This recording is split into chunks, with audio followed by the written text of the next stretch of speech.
Hey guys, Nintendrew here. With the re-release of Super Mario 3D World on Switch, on top of the Super Mario 3D All-Stars compilation of last year, I've been thinking a lot recently about Super Mario Odyssey. What can I say, I'm always stuck in the past. Critical and fan reception was through the roof for this game, and even with all of these phenomenal options now available on one console, many of my friends will still tell you Odyssey is king. Now there's no question, this is an amazing game, and is absolutely worth playing. I even took the time to learn the speedrunning route and try my hand at climbing the leaderboards shortly after its launch. You all know I'm a very positive person, and it takes a lot for me to actually criticize something, especially a game that's so widely praised and well-crafted overall. But ever since its launch more than 3 years ago, I haven't been able to shake this feeling that something was missing. And I think I finally figured out what it was. So today's video is a bit of a change of pace. Over the next 15 minutes, we'll be taking a look back at the design and development of Super Mario Odyssey, comparing and contrasting it with earlier titles in the series, and looking forward to what we might be able to see from Mario in the future. So, let's get to it.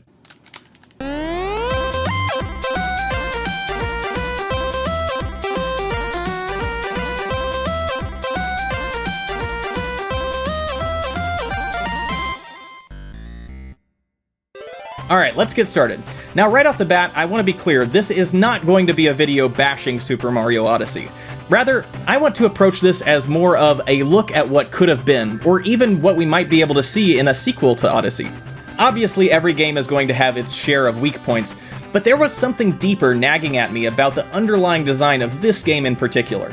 First, let's get some more of the common minor complaints out of the way, and then we'll cover some complex design concepts. Number 1. There are too many moons. Not to say that there's too much content in the game, that would be ridiculous. But rather, there are so many moons in the game, many players started to feel that the moons were too easy to find and even come across by accident. Some players even felt that they were completely devalued to the point that collecting a moon doesn't feel that much more special than finding some purple coins or a health upgrade. For those of you Breath of the Wild fans out there, imagine if that game's entire point was to find Korok seeds. That's Odyssey in a nutshell. And that's not a joke either, there are actually more moons scattered throughout Odyssey's kingdoms than there are Korok seeds in the entire world of Hyrule. And number 2, the Cloud and Ruin kingdoms are underdeveloped. These two kingdoms were the target of some ire from critics when the game launched. Each of them are home to just a few optional moons and a boss fight, with no unique enemies or particularly engaging level design. They can both be beaten in just a few minutes apiece, and never have to be visited again. They don't have shops or world-specific costumes like literally every other kingdom. The major complaint here being both the Cloud and Ruin kingdoms represent a ton of missed potential. Just think, what if we had an entire kingdom full of Cloud people like we saw from Super Paper Mario on the Wii? With new challenging aerial enemies and maybe some cool segment where you capture a Paragoomba to fly over a dangerous gap, or maybe some timed sprinting and platforming challenges. As for the Ruined Kingdom, imagine a whole overworld like the Metro Kingdom, but with a distinct Skyrim or Dark Souls influence. Maybe there's a whole village full of fantasy creatures that need your help to drive off the horrible dragon that's terrorizing them. Really, the possibilities are endless, and it's a real shame that they didn't explore some of those ideas further. But this complaint is nothing new, and all things considered, it's a pretty minor gripe. It just would have been nice to see the pattern established by the earlier levels continue with these two worlds. So I want to be clear, those two issues, if you want to call them that, are not really what this video is about. Honestly, I can chalk them up to a change in direction. Odyssey is not the same game as Super Mario 64, Sunshine, or Galaxy, and that's a good thing.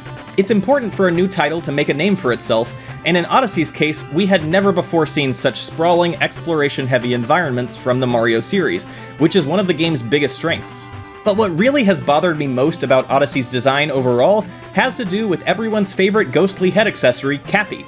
Not that the capture mechanic is bad by any means, or that it hurts the experience in any way. No, quite the opposite. I think Cappy was severely underutilized, and shows us a distinct difference between the way that Odyssey was marketed compared to the experience that ultimately fell into players' hands. Throughout each of the game's early trailers, Nintendo made it seem like Mario could transform into pretty much anything, and that the capturing mechanic would be used extensively to maneuver throughout the overworld. But in reality, there are a ton of creatures you can't capture, and when you do get to use Cappy, you're pretty limited in what you can do.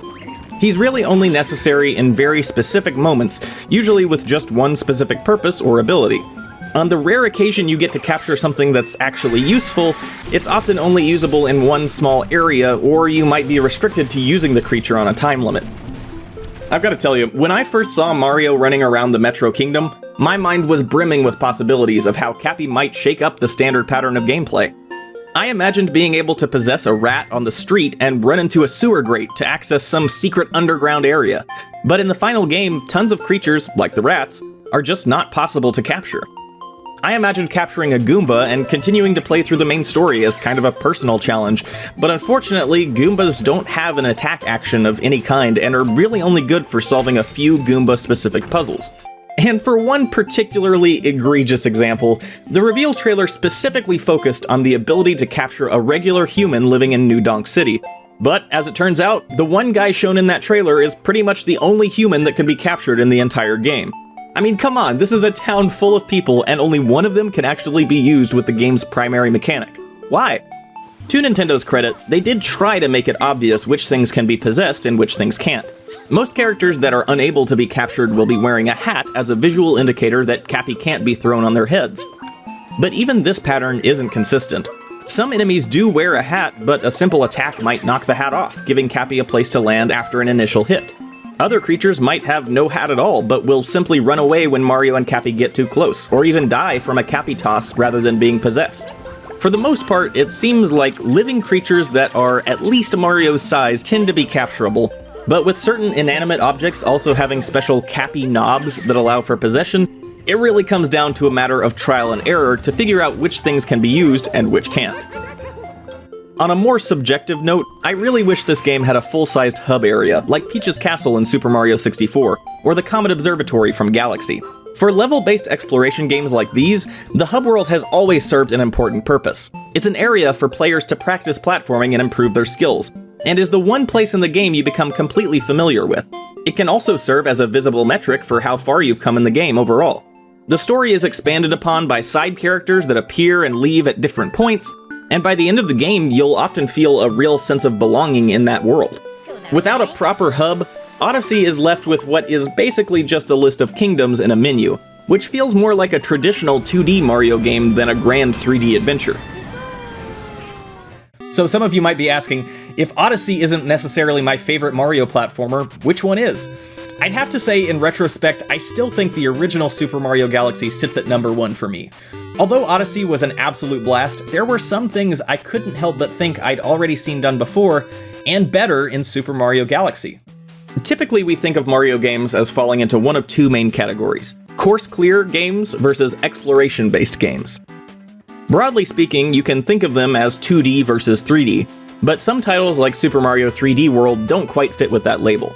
Course-clear titles typically have a world map with individual levels, each of which tasks the player with reaching an end goal within a limited amount of time.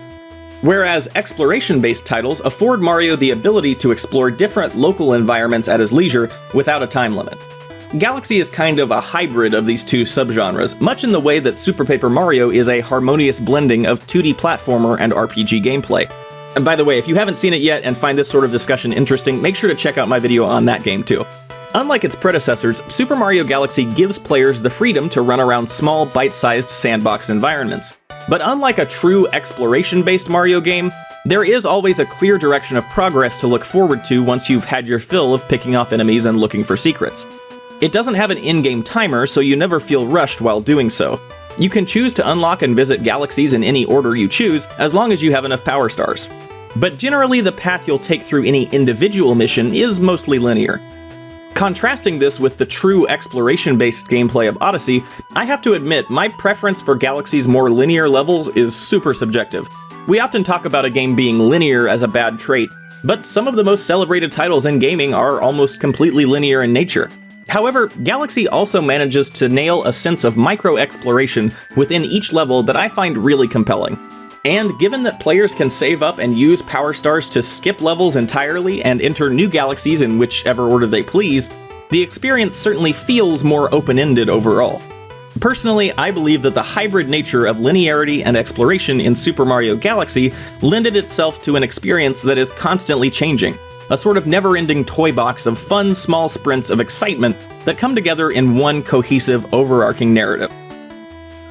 Now, Odyssey is obviously a more pure exploration-based Mario experience, but without a proper hub area, it almost feels more linear from a meta perspective. There are only 2 opportunities where you have the chance to choose which kingdom you'll visit next. It's basically like a simple 2D Mario map that leads you into those 3D Mario environments.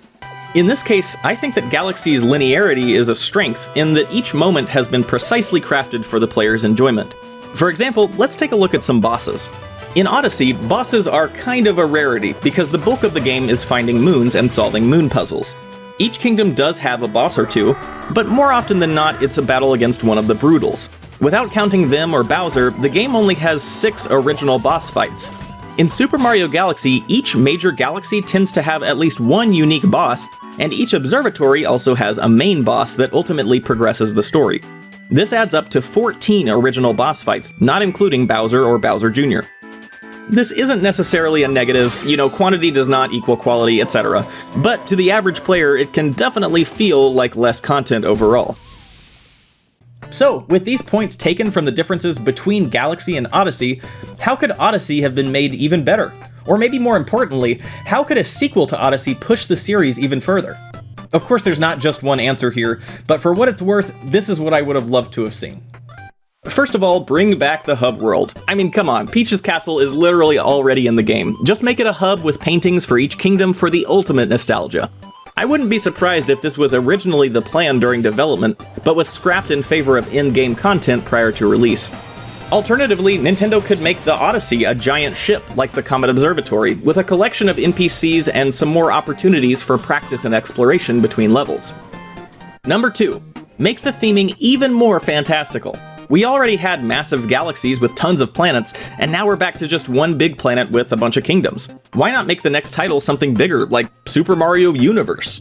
Mario could go through each painting into entirely different parallel universes with different physical properties and native inhabitants. You wouldn't even have to change any of the levels, just change the Luncheon Kingdom to the Luncheon Universe, and Hat Universe, and Earth Universe. This feels almost like what they were going for, and it was so close. But with a very minor reframing, I think it could have felt that much more grandiose. This could even open up the game for some fun cross-series cameos. Imagine a level where Mario travels to the Metroid universe and meets Samus Aran, or one where he takes a detour to meet Kirby on Planet Popstar. Number 3. Make moons less prevalent and more difficult and exciting to collect. Really, the moons just need to feel a bit more special. Maybe each universe could require a certain number of moons to reach, and you could be tasked with finding a grand moon to unlock the next cluster of universes. Another option could be to further separate individual universes by continents or regions on a planet, and give each of those sublevels a moon requirement and a boss fight. In this instance, quality is definitely better than quantity, and less moons overall would ultimately help to make each one feel a little bit more important. And finally, number 4, build more of what we already love. Expand upon those kingdoms that are underexplored, like the Cloud and Ruin kingdoms. Make every living creature in the game capturable. Yes, even the pigeons and lizards and rats, oh my. Give every single creature a comprehensive set of actions. That means every capture target would have a standard jump, movement, attack, etc. And of course, include areas and puzzles that require a specific creature to get through. Imagine a mission where you have to capture some enemy to get into a secret bad guy club, or capture a human in New Donk City to infiltrate an important business meeting, etc. Imagine the possibility of Goomba-only runs, or no-cappy runs. You could even be able to take certain creatures between universes and unlock even more secrets or optional moons. With just some of these changes, I could really see an Odyssey sequel reaching new and exciting levels of fun. I really think that's what bothered me the most when I heard so many of my friends say that Odyssey was the new pinnacle for Mario games back in 2017. I couldn't shake the feeling that as I played, I'd seen some of its mechanics done better before. But at the end of the day, Super Mario Odyssey is undeniably a great game, and it would be a shame for anyone to pass up the opportunity to give it a go.